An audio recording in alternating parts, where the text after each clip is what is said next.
La historia del arte del siglo XX, su formación y proceso hasta agotar la centuria, se presenta como un fenómeno de gran complejidad, donde no solo hizo crisis la noción de estilo, sino que el mismo concepto de arte alcanzó muy diferentes registros.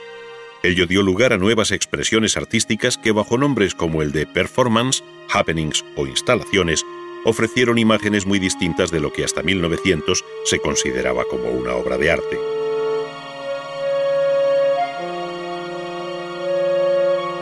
Sin duda, esta nueva producción artística participó de la complejidad de aquel siglo, que si bien se caracterizó por avances indiscutibles en todos los frentes de la vida, estuvo sin embargo lleno de contradicciones. Factores tan característicos de este periodo como los valores de mercado, el consumo, la publicidad y la globalización afectaron también de un modo directo a la obra de arte.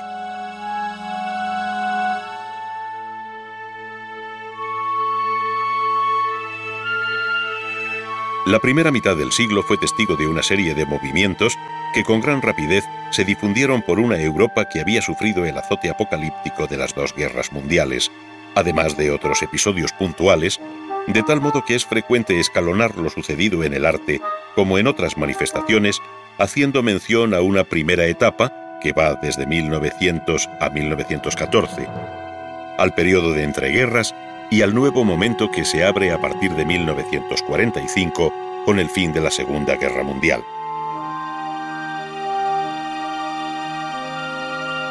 El tiempo transcurrido desde entonces permite valorar con objetividad un rico panorama en el que se distinguen varios movimientos de vida más o menos corta que se influyen mutuamente y donde muchos de sus mentores son los mismos artistas. Todos ellos compartieron un inquietante afán por encontrar la expresión propia del siglo XX, un arte nuevo para un nuevo siglo.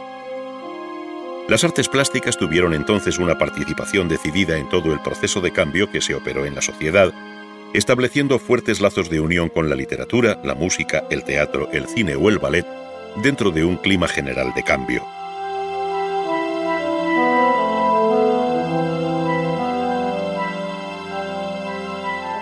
Este tuvo mucho de contestatario, de denuncia, de protesta, de inconformismo, en definitiva, de revolucionario y rompedor, siendo probablemente el dadaísmo y el surrealismo los que dejaron oír sus notas más disonantes.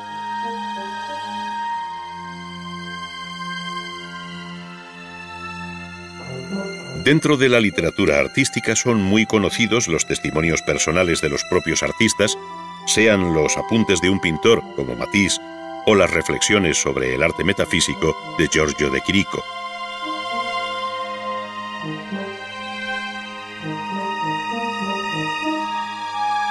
Por otro lado, escritores y poetas como Marinetti, Apollinaire o Breton prestaron su voz a los manifiestos del futurismo, cubismo y surrealismo, no faltando a casi ningún movimiento de vanguardia un texto programático de cuanto se pretendía alcanzar. Parecía necesario explicar lo inexplicable a un público que ve distanciarse al arte de su tiempo para recluirse en un espacio estético que quizá de momento solo comparten otros creadores. Esta actitud la compartieron igualmente los arquitectos con textos y pronunciamientos como el de Ornamento y Delito de Adolf Loos o los principios del urbanismo espacial de Friedman.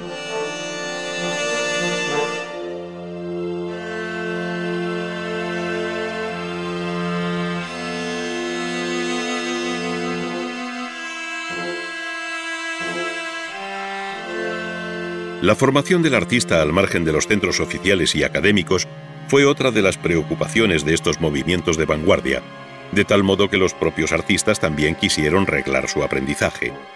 Surgieron así experiencias de gran alcance, aunque de corta existencia, como la Bauhaus en Alemania, donde se dieron cita arquitectos, escultores y pintores en el común deseo de vivir una comunidad en la que se borrara la separación entre artesano y artista.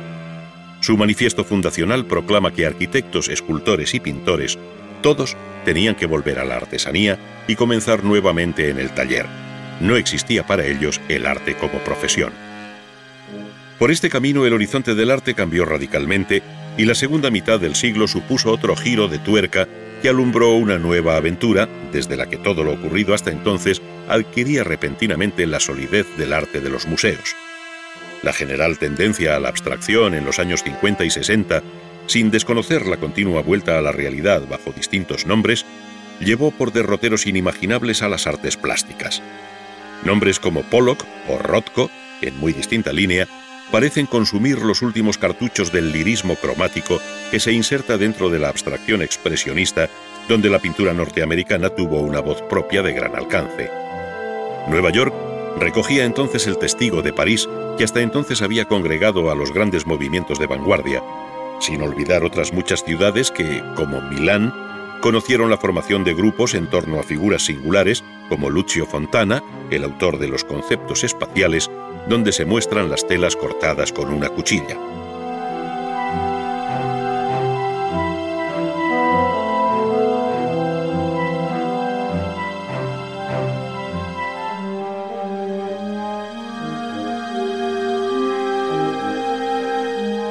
En los años 60 aparecieron nuevas tendencias como el pop art o arte popular, destinado a un público muy amplio por procedimientos muy elementales, baratos y repetitivos, vinculado a la publicidad y de carácter efímero, pensado sobre todo para atraer a los jóvenes de una sociedad de consumo. A él siguió el op art, basado en un cuidadoso juego óptico de relación de colores que, como el pop, dejaba al margen cualquier expresión personal. Por otro lado, el minimal art, el arte conceptual y tantos otros episodios surgidos en los años 80 y 90 representan la ramificación del tronco del arte cuyos frutos, envasados bajo sorprendentes etiquetas como fluxus o posmodernidad crítica, entre otros, tienden en ocasiones hacia una banalidad que la crítica, apoyada o apoyando exposiciones, muestras, ferias y bienales, no ha sabido o no ha querido discernir, actuando como exégeta de un supuesto arte insondable.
En torno a 1900, se produjeron en el campo de la arquitectura una serie de movimientos, entre los que destaca el modernismo, conocido también bajo nombres como Art Nouveau, Modern Style o Jugendstil, que señalan la existencia de múltiples variantes dentro de esta corriente de efímera vida. Su origen parte de la experiencia personal del arquitecto belga Victor Horta, quien en la última década del siglo XIX ya había sentado las bases de aquel cambio que coincidiría con el tránsito hacia el siglo XX. A él se vincula la obra de otros muchos arquitectos que, sin ser modernistas, como Gaudí, tantearon las posibilidades expresionistas de aquella nueva arquitectura que, rebasando los límites del historicismo y del eclecticismo, abría las puertas al nuevo siglo XX. Ya entonces se empezó a desdibujar la noción de estilo para entrar en una nueva época en la que resulta decisiva la personalidad del arquitecto, desligándose del espacio y del tiempo que en otro momento habían circunscrito su obra. En otras palabras, la arquitectura se fue haciendo más abstracta, si cabe, y comprometida consigo misma, como sucede en el Palacio Stocklet de Bruselas, obra de Joseph Hoffmann. A este grupo de arquitectos, que Pevsner llamó pioneros del diseño moderno, pertenecieron hombres como Peter Behrens, el autor de la fábrica de turbinas AEG de Berlín de 1908. El edificio resulta un compromiso entre la arquitectura y la precisión de la máquina, abriendo el camino a un funcionalismo racionalista que en la década siguiente tomará carta de naturaleza, como el movimiento más importante del periodo de entreguerras, desde 1914 a 1945. Fue entonces, en los años 20, cuando tuvieron su mayor eco las enseñanzas de la escuela de la Bauhaus en Dessau. El propio edificio, debido a su director y arquitecto Walter Gropius, es el mejor exponente de la nueva estética racionalista, basada en planos y volúmenes de disciplinada geometría.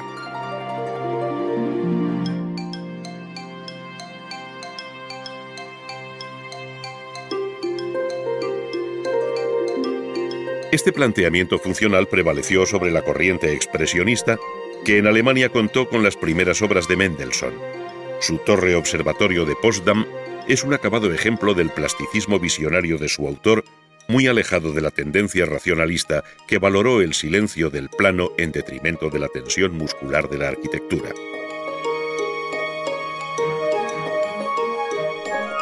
Entre los maestros del racionalismo de entreguerras se encuentra Mies van der Rohe, autor del Pabellón de Alemania en la Exposición Internacional de Barcelona de 1929. En él se pone de manifiesto su preferencia por la composición abierta sobre la base de planos que en planta y alzado no llegan a cerrar el espacio.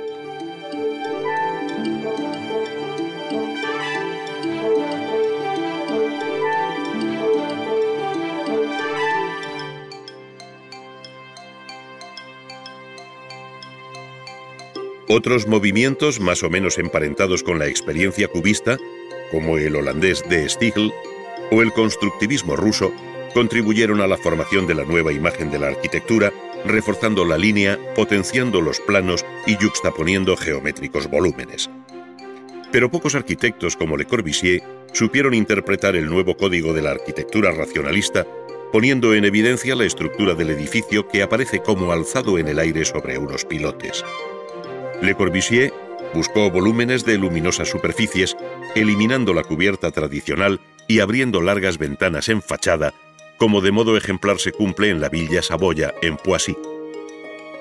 Aquel funcionalismo, potenciado por los congresos internacionales de arquitectura moderna, bajo la influencia directa de Le Corbusier, no fue un todo uniforme, sino una fuente común en la que bebieron otras muchas tendencias, desde el clasicismo que subyace en la obra del italiano Libera, hasta las sólidas propuestas nórdicas de Asplund para la Biblioteca Pública de Estocolmo.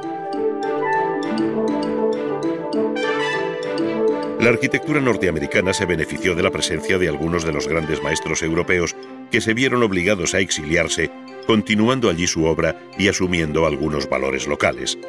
Así se explica mejor el Seagram Building, proyectado por Mies van der Rohe en 1954 dentro de la tradición del rascacielos neoyorquino, pero con una novedosa pureza formal.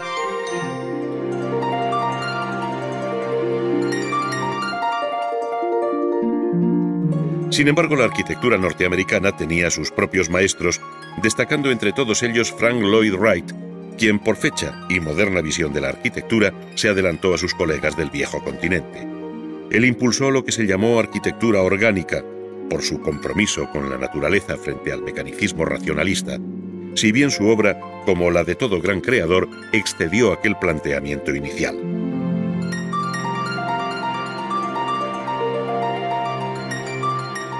Obras como la Casa de la Cascada o el Museo Guggenheim de Nueva York quedarán para siempre como hitos de la historia de la arquitectura en la que Wright tiene un lugar de honor.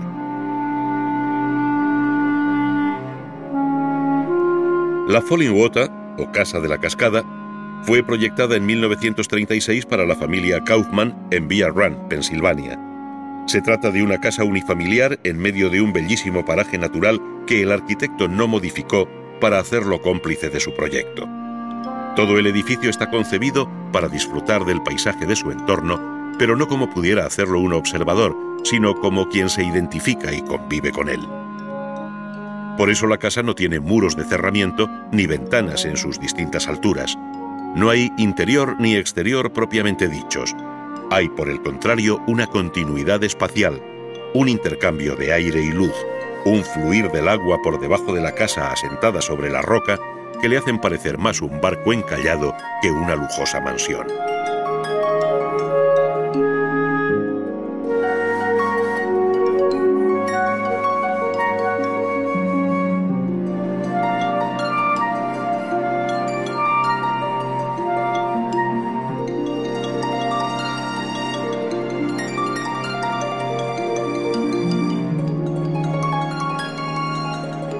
El arquitecto hizo aquí patente su idea de la arquitectura orgánica, a la que había dedicado el año anterior un libro en el que reconocía a la naturaleza como maestra, como guía segura para no caer en lo falso, injustificable y fuera de su tiempo.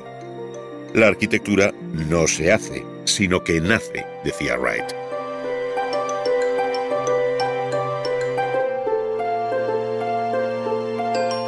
Hacia los años 50 la arquitectura dio también otro giro en Europa después de la Segunda Guerra Mundial y en manos de los mismos maestros del racionalismo. El propio Le Corbusier resulta difícilmente reconocible después de la Unidad de Habitación de Marsella en una de las obras más emblemáticas de mediados del siglo XX, con la dificultad añadida de tratarse de una obra religiosa, la llamada Capilla de Ronchamp.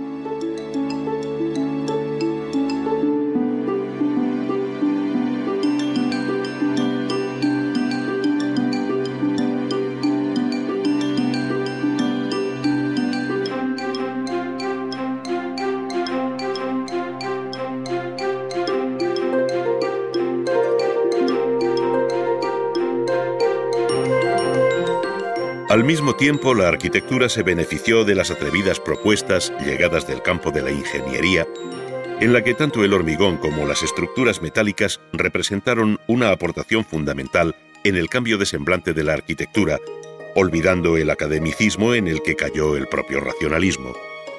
Nombres como los de Luigi Nervi, Eero Saarinen o Fray Otto, todos ellos activos en la mitad de los 60, están ligados a esta corriente que mantiene aún vivo el interés por la forma aparente, por la piel, pero también por las masas en tensión y las superficies continuas.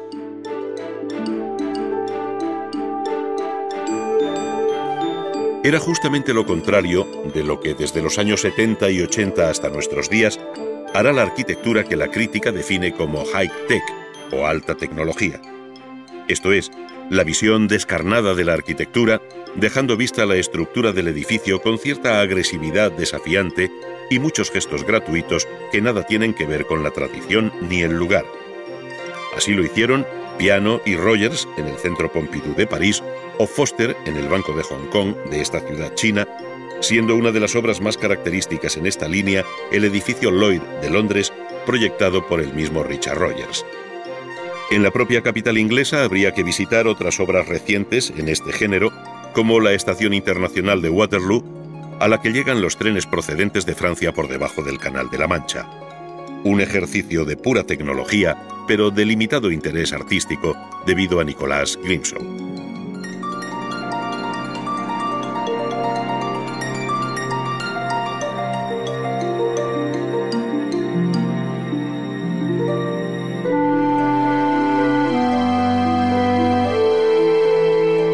Para finalizar, puede decirse que el siglo XX se cierra con un balance altamente positivo y como una de las etapas más interesantes de la historia de la arquitectura, especialmente hasta los años 60, cuando tanto la arquitectura orgánica como el racionalismo dieron frutos tardíos del más alto interés, desde Australia hasta América Latina o desde Finlandia hasta la India.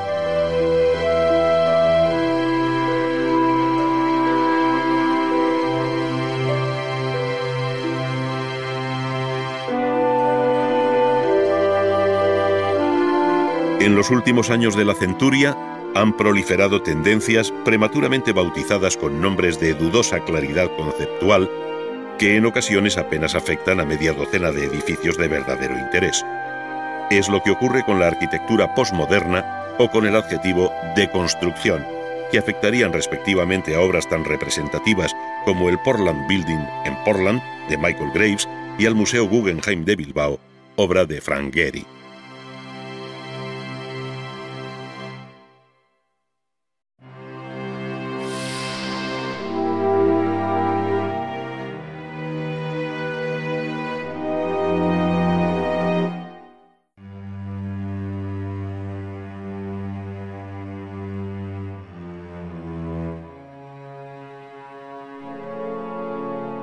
La tradición escultórica del siglo XIX se adentra con fuerza en el siglo XX de mano de uno de los grandes escultores de todos los tiempos, Augusto Rodin.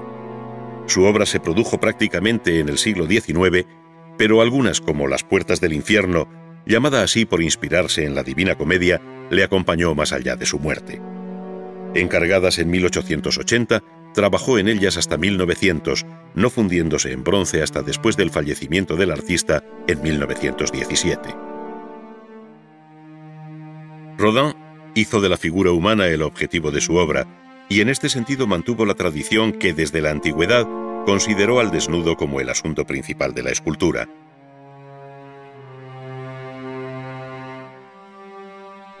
En esta línea, aunque con un sentido diferente, se insertan las esculturas de Mellol. Su interés por la plenitud de las formas del desnudo femenino en reposo hacen de este escultor el mejor representante de aquellos que en la primera mitad del siglo XX todavía buscaban el ideal perdido del arte figurativo.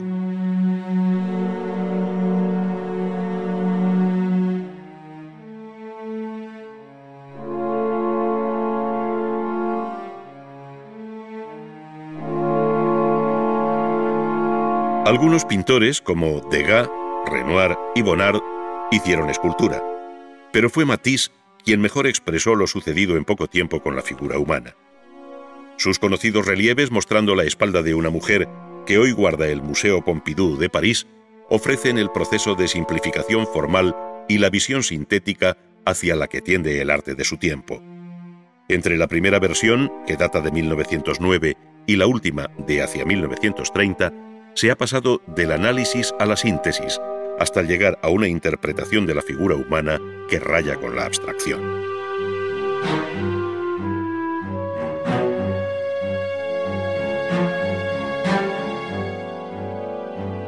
Las nuevas aproximaciones al cuerpo humano, donde ya no interesará el canon clásico de su relación proporcional, tenderán a visiones muy distintas, donde interesará, en el caso del futurismo de un Boccioni, el movimiento y su relación con el espacio-tiempo. Así surgió el hombre en marcha, llamado por él formas únicas de continuidad en el espacio. Qué lejos queda el mundo de Rodin y Mellol en los días mismos de Mellol y Rodin. Desde muy temprano, otros pintores escultores, como Picasso, habían descompuesto la figura humana en múltiples planos bajo el prisma del cubismo analítico que tan novedosos frutos habían procurado en el campo de la pintura, aunque sin perder por ello el sentido hondamente figurativo y expresivo del rostro. Al mismo tiempo, y desde el constructivismo, artistas como el ruso Naum Gabo hacían una reflexión semejante con materiales como el hierro, que con el tiempo le llevarían a la pura abstracción espacial.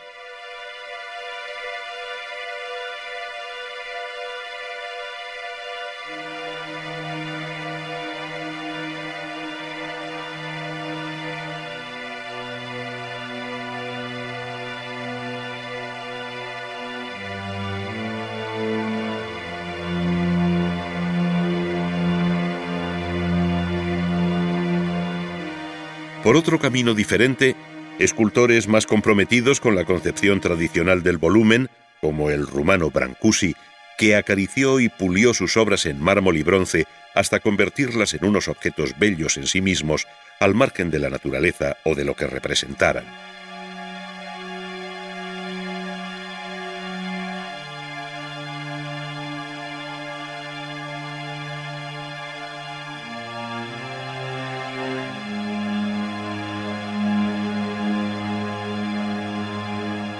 Desde el pájaro en el espacio hasta la princesa X, que tanto escándalo produjo en el Salón de los Independientes de París en 1920.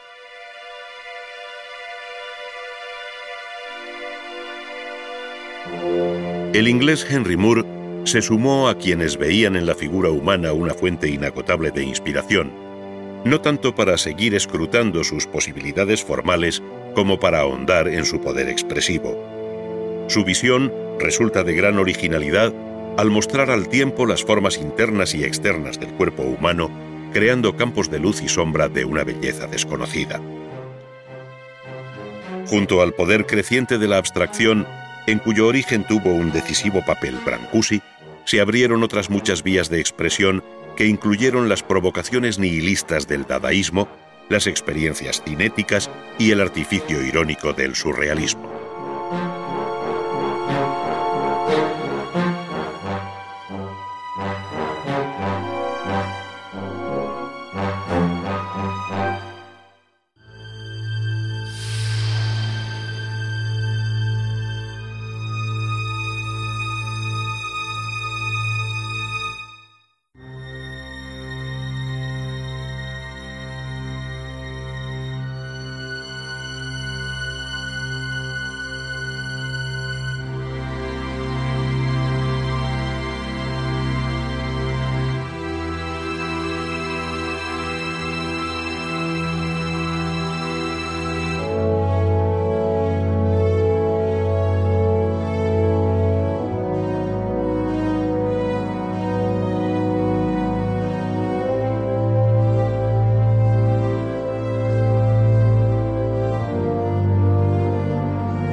En 1909 escribió Matisse que el pintor ya no necesitaba preocuparse por los detalles, porque para eso estaba la fotografía, que lo hacía mejor y más rápido. Para él, la pintura servía al artista para expresar sus visiones interiores sin tener que ser copia fiel de la naturaleza. Se trataba en definitiva de una verdadera revolución, coincidente con el despertar del siglo XX, cuando el fauvismo primero y luego el cubismo alentaron un nuevo modo de concebir la pintura, rompiendo su discurso histórico. Uno y otro movimiento dieron la espalda a la pintura académica y al tiempo se distanciaban prudentemente de la experiencia impresionista, sin dejar de ver en ella y en los pintores del postimpresionismo la brecha abierta en la pintura tradicional.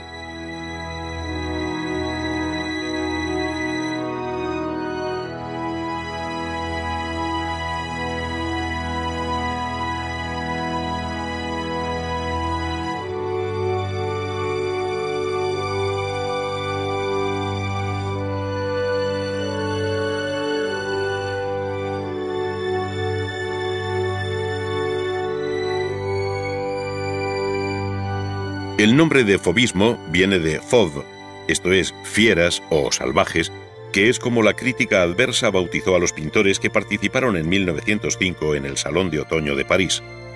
Entre ellos estaban Matisse, Derain y Vlaminck, que tenían en común el empleo violento del color puro, sin mezclas ni matices, con un sentido vital e instintivo.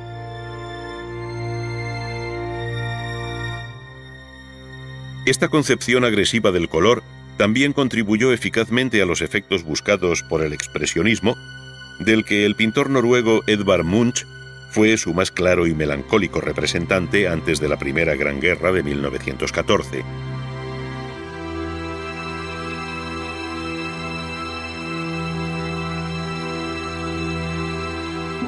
Con él estuvo vinculado el grupo expresionista alemán de El Puente, en Dresde, formado por pintores como Kirchner y Pechstein, a los que se unieron otros como Emil Nolde.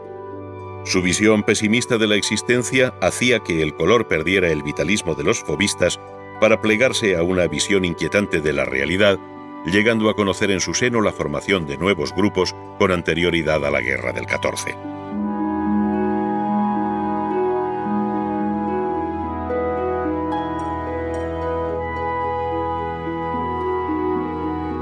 El más importante fue, sin duda, el llamado Jinete Azul, o Der Blaue Reiter, que ya dejaba ver la influencia del cubismo, pero sin perder el interés por el color. Al contrario, su mejor representante, el ruso Vasily Kandinsky, el autor de lo espiritual en el arte, manifestó siempre a través de su cambiante trayectoria un interés por el valor cromático de la pintura, con independencia de su vinculación al objeto, es decir, tendiendo claramente por esta vía hacia la abstracción.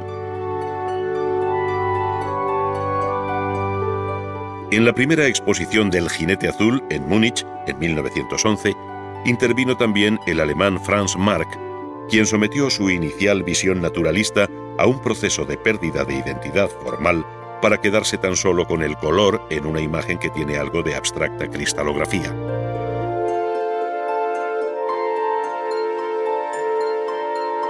Tanto el fauvismo como el expresionismo afloraron de nuevo con fuerza en el periodo de entreguerras, mostrando muy diversas tendencias.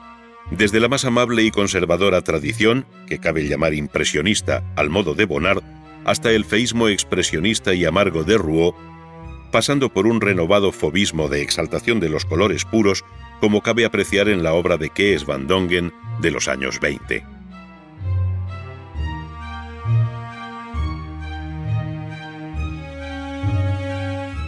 En paralelo a todo lo apuntado anteriormente se desarrolló el movimiento cubista, que tuvo mucho de espina dorsal del arte durante la primera mitad del siglo XX, si bien casi todo estaba dicho antes de 1914. Frente a la primacía del color, el cubismo se interesó por la forma, sometiéndola a un análisis, descomposición y síntesis que sonó como un golpe de gong en la historia del arte en general, más allá de su particular incidencia en el ámbito concreto de la pintura. Nada volvería a ser igual después del cubismo, que además contagió a todo cuanto sucedió en su entorno, generando movimientos satélites de gran importancia. Es aquí donde nombres como Picasso y Braque adquieren el carácter de pioneros en esta verdadera revolución artística, de un alcance insospechado en sus momentos iniciales. Se trataba de la pintura pura, como escribió Apollinaire en su libro sobre los pintores cubistas. El parecido ya no tiene importancia alguna, pues el artista lo sacrifica todo a las verdades o necesidades de una naturaleza superior que supone sin descubrirla. La pintura, en fin, transforma cruelmente todo cuanto alcanza.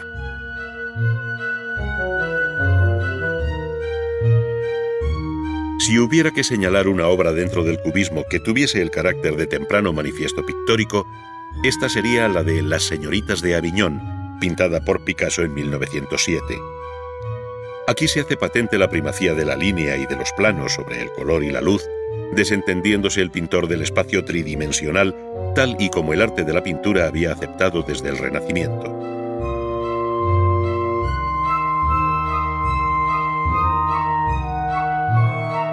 El espacio ya no pretende reproducir un escenario real, sino que es un simple lugar de encuentro y yuxtaposición de planos y líneas en los que no existe la perspectiva.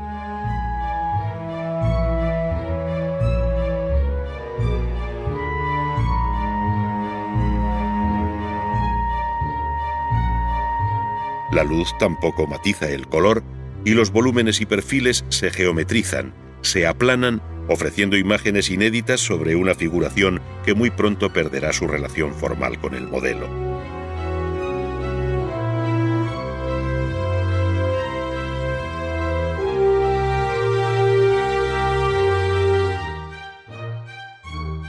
Pero esto solo era el comienzo de un proceso de transformación, debido a un cambio del concepto de la pintura y del arte en general, que le llevaría por muy distintos derroteros, incluso dentro de la corriente cubista y de la obra de un mismo pintor, como sucedió con Picasso, que compuso en clave cubista obras de muy diferente sonido.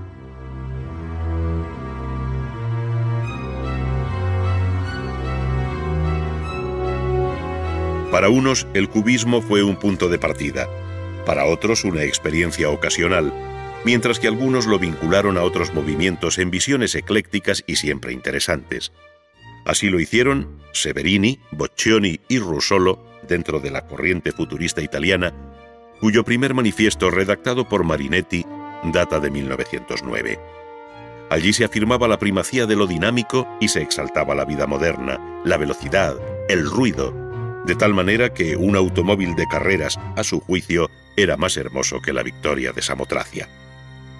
Este interés por las figuras en movimiento, mostrando la secuencia del mismo en una única imagen estática, como si todas las posiciones de la figura se hubieran quedado registradas en la retina del pintor, atrajo a otros muchos artistas como el propio Marcel Duchamp, que es el hombre más representativo del dadaísmo y cuya habitual ironía crítica está mejor reflejada en otro tipo de obras de carácter iconoclasta y provocador propias del movimiento dada.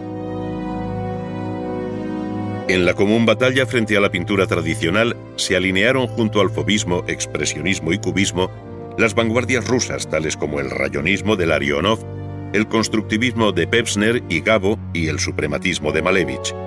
Todos ellos responden a un mismo objetivo de carácter abstracto del que Casimir Malevich es un ejemplo acabado en la propuesta que hizo en su escrito El mundo sin objeto de 1920. Allí defendió la supremacía de la sensibilidad pura en el arte plástico sin referencia a objeto alguno. Se trataba, en definitiva, de un nuevo intento por alcanzar una utopía, esto es, la pura expresión de la sensibilidad a través de una expresión geométrica reducida cromáticamente al negro, rojo y blanco.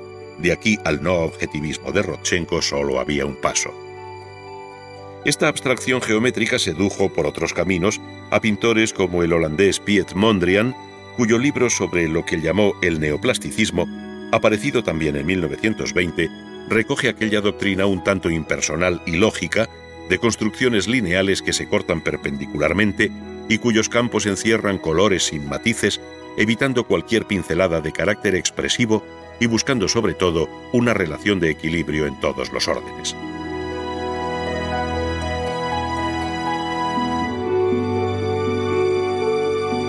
De este modo, en torno a 1920, se habían sentado ya las bases de las distintas tendencias de la pintura del siglo XX, a las que habría que añadir otras muchas, como pueden ser la llamada pintura metafísica de Quirico, con ensoñadoras pero sólidas imágenes que parecen reencontrarse con una parte de la historia por el modo de considerar los objetos en el espacio.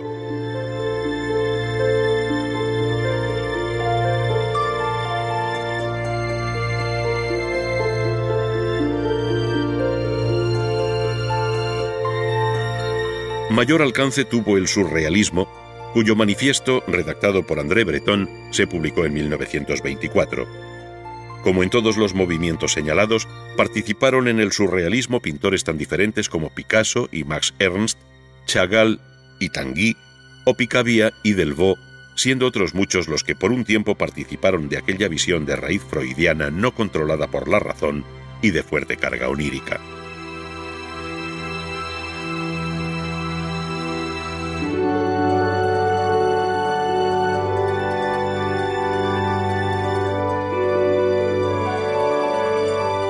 Su expresión aparente va desde el realismo agudo al modo de Dalí o Magritte hasta los elementos filiformes de un Miró.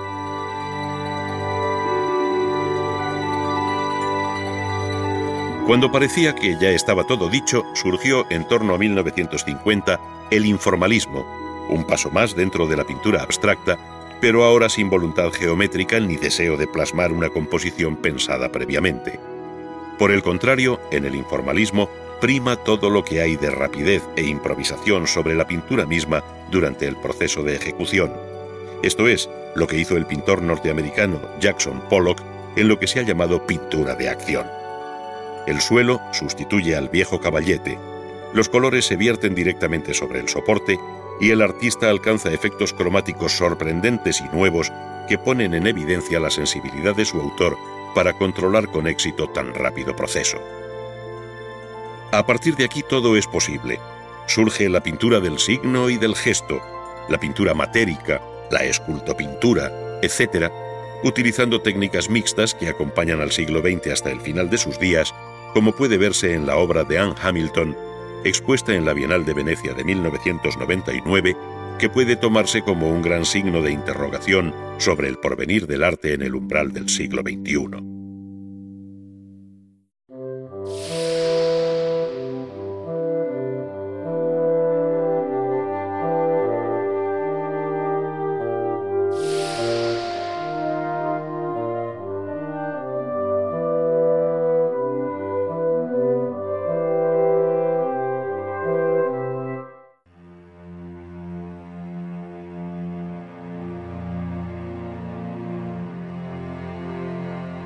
El arquitecto vienés Camillo Sitte recordaba que Aristóteles había resumido sabiamente los principios de la construcción de las ciudades en esta sentencia.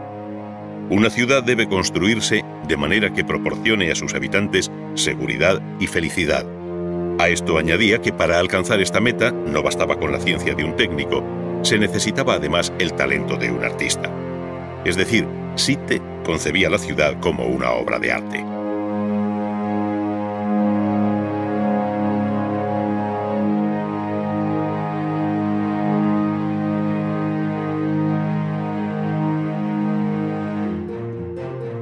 La arquitectura se ha beneficiado ampliamente de los avances habidos en el campo de las técnicas constructivas y de toda la maquinaria auxiliar, como por ejemplo puedan ser las poderosas grúas torre, que ya permiten soñar imágenes impensables o inalcanzables no solo un siglo antes, sino tan siquiera 50 años atrás.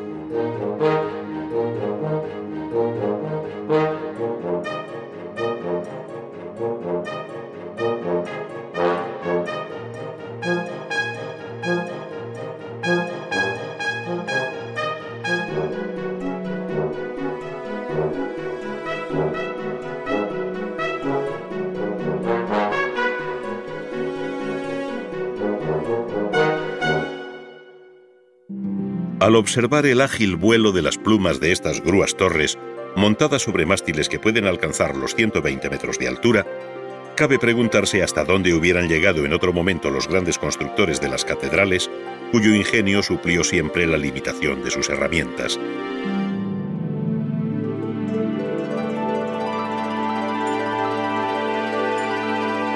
El propio montaje de la torre se convierte en espectáculo desde el momento en que otra grúa auxiliar, móvil y telescópica, va colocando las piezas una sobre otra, como si de una elemental construcción infantil se tratara. Todo está calculado previamente: el peso propio, los tirantes, los contrapesos, el lastre en la base, el carro deslizante y la resistencia al viento. Después, unos potentes motores eléctricos harán girar majestuosamente la pluma para izar en su gancho pesadas cargas cuyos mandos se manejan con facilidad y a distancia. ¡Cuánta fatiga queda atrás! ¡Cuánto riesgo el de antaño! ¡Cuánto tiempo y coste han ahorrado estos elementos a la construcción del edificio!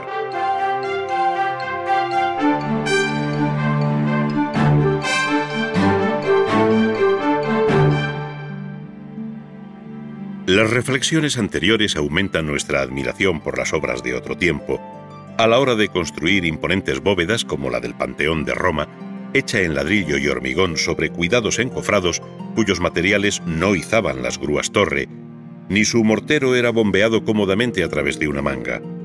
Sin embargo, se alcanzaron aquí 42 metros de luz y altura, todo un reto en la historia de la construcción de cúpulas. La arquitectura comenzó entonces una verdadera carrera consigo misma para alcanzar nuevas metas: mayor altura en los edificios, mejor iluminación, novedosas soluciones como la serie de cúpulas y semicúpulas sobre pechinas que caracteriza el templo de Santa Sofía de Constantinopla. Pero si la altura alcanzada por aquel templo bizantino rozaba los 55 metros, esta cota sería prácticamente doblada por la cúpula de la Catedral de Florencia, concebida en 2 hojas por Brunelleschi en el siglo XV. El talento constructivo de Brunelleschi y su formidable intuición situaron esta obra entre las más formidables de la arquitectura de todos los tiempos. La experiencia acumulada, y dejando otras tentativas intermedias, la segunda mitad del siglo XVII, el siglo de la Revolución Científica, vio levantar cúpulas de fábrica cada vez más sabias, aligerando el peso propio y multiplicando los casquetes que la componen. Esto es lo que hizo Christopher Wren en la Catedral Anglicana de San Pablo de Londres, permitiendo además barrocos juegos de luz, cuya procedencia se oculta ahora para quedarse solamente con el efecto final.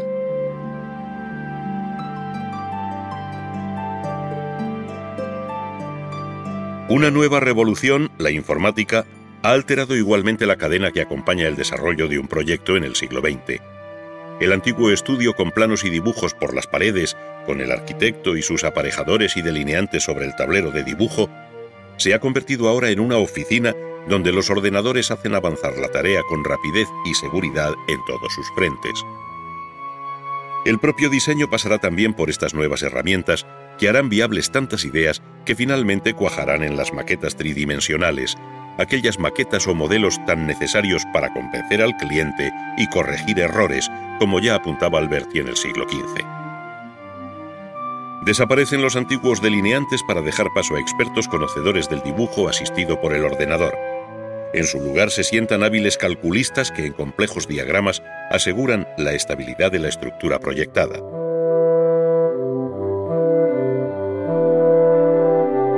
No obstante, todo ello tendrá su origen en el croquis que con lápiz y sobre el papel, como seculares herramientas del arquitecto, permite visualizar las primeras ideas del proyecto. Así, perspectivas, plantas, secciones, axonométricas o alzados componen un repertorio formal donde la línea estricta, la sombra o el volumen acusan el peculiar modo expresivo de este o aquel arquitecto.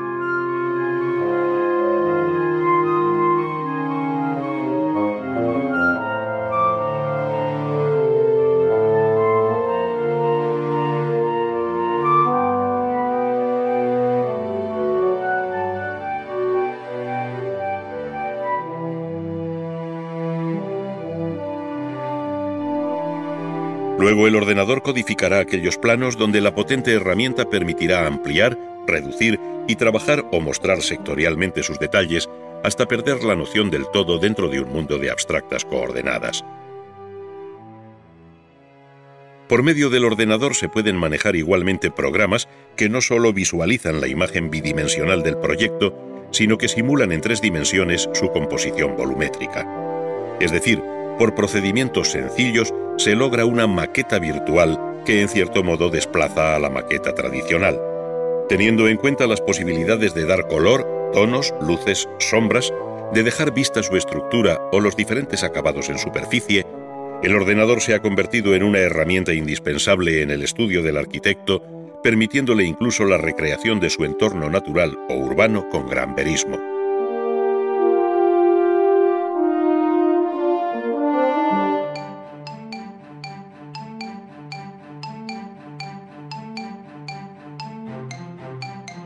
La cimentación del futuro edificio es una de las operaciones clave de todo el proceso constructivo, pues la futura vida de aquel dependerá del rigor con el que se haya llevado a cabo esta primera fase.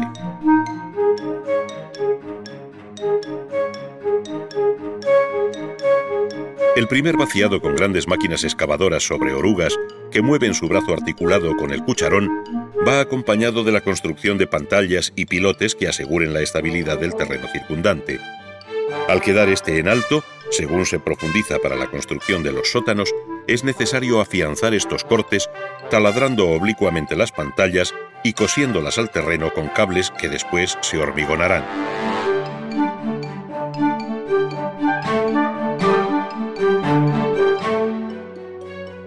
Otras máquinas perforadoras hacen verticalmente los pozos pertinentes para los pilotes, extrayendo primero la tierra por medio de una imponente barrena cortante que permitirá introducir la armadura metálica y finalmente hormigonar el interior.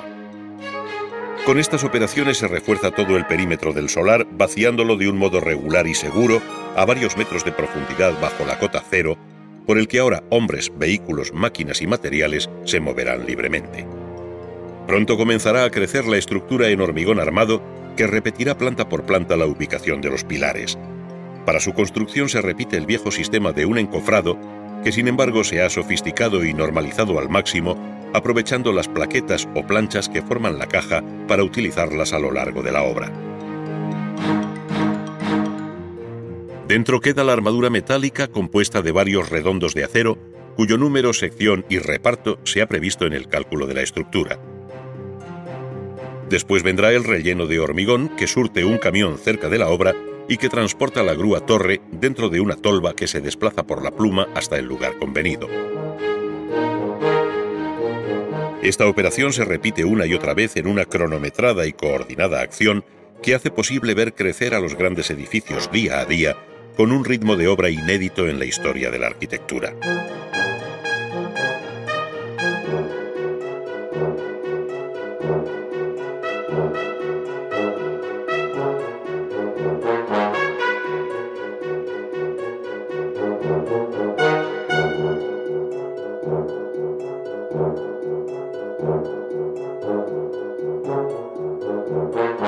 Cuando se alcanza la altura de los forjados, se prepara el mallazo, las piezas cerámicas huecas que recibirán su capa de compresión, hormigonándolo todo hasta formar el piso general de esta altura, repitiéndose la maniobra del mismo modo tantas veces como alturas tenga el edificio.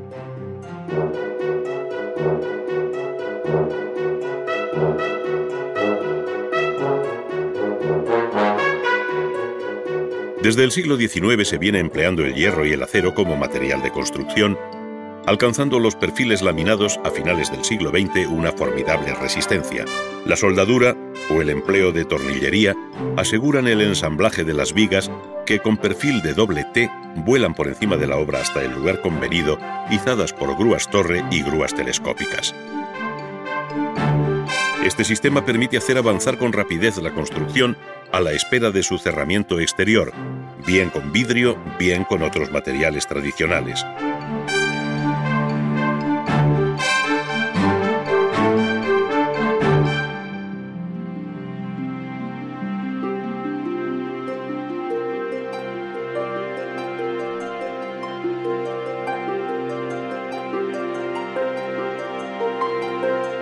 Según nos acercamos al final del segundo milenio, la arquitectura y la construcción experimentan y asumen los últimos avances tecnológicos que hacen posibles los proyectos más utópicos.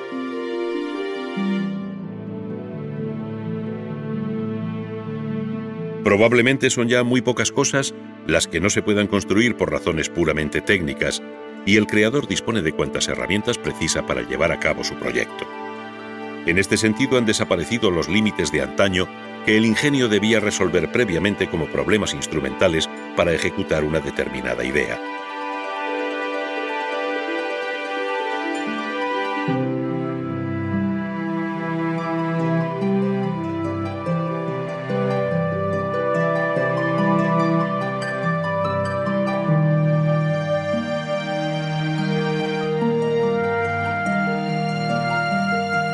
Hoy, la idea misma, por un problema de autoexigencia, se ha hecho más difícil y obliga no tanto al ingenio como al talento del artista a comenzar de nuevo por un camino de búsqueda hasta alcanzar con éxito la meta propuesta. En una palabra, un horizonte difícil donde, sin embargo, siempre encontraremos cosas nuevas. Por otra parte, las fronteras que en otro tiempo separaban de modo tajante la arquitectura de la ingeniería y a ambas de las artes plásticas, prácticamente se han borrado, pues muchas veces los propios creadores participan de todas estas disciplinas.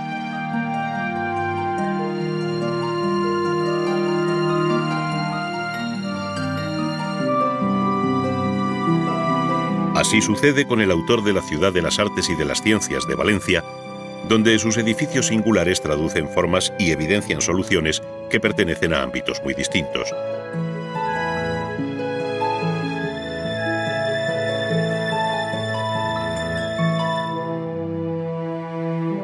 El Hemisféric, el Umbráculo, el Oceanógrafo, el Palacio de las Artes o el Museo de las Ciencias invitan a contemplar y disfrutar de un mundo formal de concepción casi barroca, donde la línea dibuja sobre el cielo perfiles ondulantes.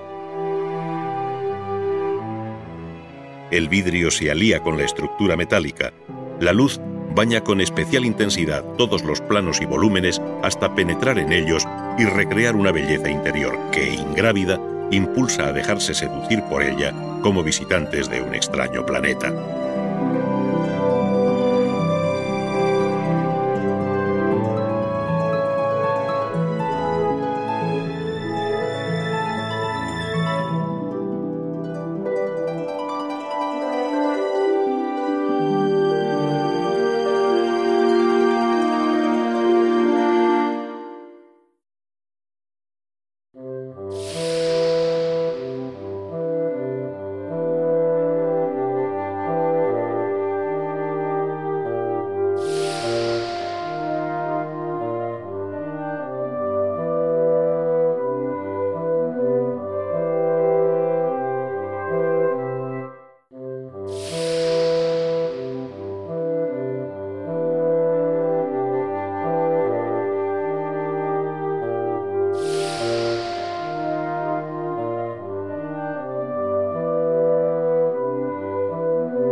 Bienvenidos a Ars Magna, un viaje por la historia del arte en 10 capítulos.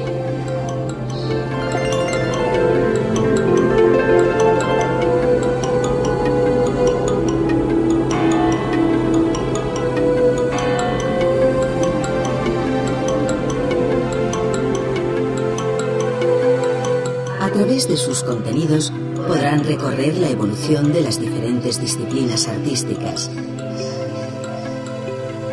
conocer el arte producido en los 5 continentes y descubrir las técnicas empleadas por pintores, escultores, artesanos y constructores.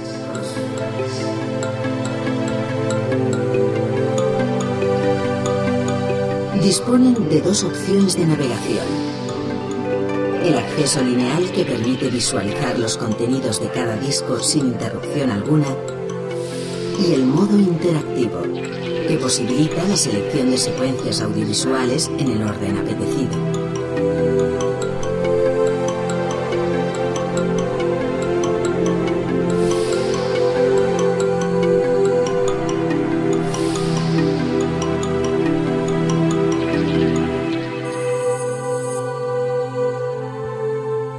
Sumando a distancia les permitirá recorrer y seleccionar las opciones dispuestas en los distintos menús.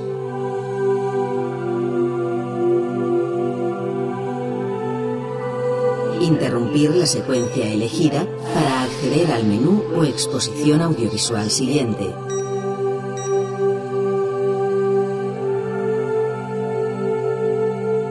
Cambiar el idioma de consulta sin interrumpir la seqüència en curso. Change the language sense interrompre la seqüència en curs. Y manejar su lector DVD como cualquier aparato de vídeo doméstico.